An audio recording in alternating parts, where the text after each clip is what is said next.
mabuti sa amin. Kalakasan mo ang aming loob sa pagkakasal ng krus, tulad ng iyong banal na anak. Tulungan mo maunawaan namin na sino mang makikibahagi sa krus ni Kristo ay tiyak na makakabahagi rin sa kanyang muling pagkabuhay. Pinakamamahal na ina, habang kami nagbabahala sa sarili namin mga suliranin, huwag sana namin malimutan ang mga pangangailangan ng iba. Mahal na mahal mo sila.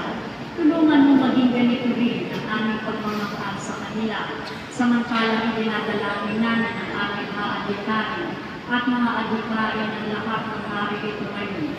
Mapaintim sa loob na hinihiling namin sa iyo, aming ina. Tulungan mo kami makapagdulot ng aliw at binawa sa mga may sakit at sa mga malapit ng sumakabilang buhay, makapagbigay ng pag-asa sa mga dukha at walang banat ng buhay, magpahiling ng sugat ng mga puso wasak, makiisa sa pagkilos ng mga inaati, at turuan ng katarungan ng mga sa kanila'y nang-aaki, at ibalik sa Diyos ang lahat ng mga nagkasala sa Kanya. Pinakamamahal na ina, tulungan mo kami umiwas sa kasalanan na naglalayo sa amin sa aming Ama sa langit at sa isa't isa. Buong tiwala namin isinasalalay ang aming sarili sa iyong pagkalinga at sa lubos ng maasa sa iyong mapagmalasakit na panalangin. Amen.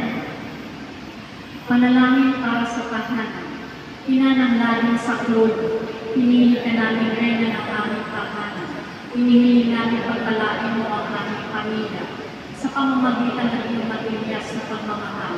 Mahigpit na mag-upisin ng sakramento ng kasal ang mga mag-asawa upang lagi silang apat at mapagmahal sa isa't isa tulad ng pagmamahal ni Kristo sa Santa Iglesia. Inihiling namin pagpalain mo ang lahat ng mga magulang, mahalinawa nila ang mga anak na ipinagkatiwala ng Diyos sa kanila, naway lagi silang maliguwaran ng kanilang mga anak sa pamamagitan ng kanilang buhay, tunay na buhay Kristiyano. Tulungan mong palakihin at pagdating ang kanilang mga anak na may pagmamahal at takot sa Diyos. Pagpalain mo ang mga bata upang kanilang mahalin, higalang at sundin ang kanilang ama at ina sa iyong mabilib na pagpapala. Tanging namin ipinagkakatiwala ang mga kabataan ngayon. Bigyan mo kami lahat ng pagpapahalaga sa aming pananagutan na matupad namin ang aming tungkulin na gawing tulad ng kapayapaan ng aming pangalan. Tulad ng iyong pangalan sa Nazaret, ikaw ang aming lugaran.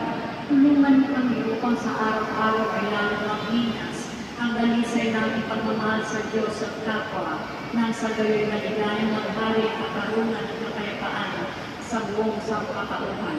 Amen.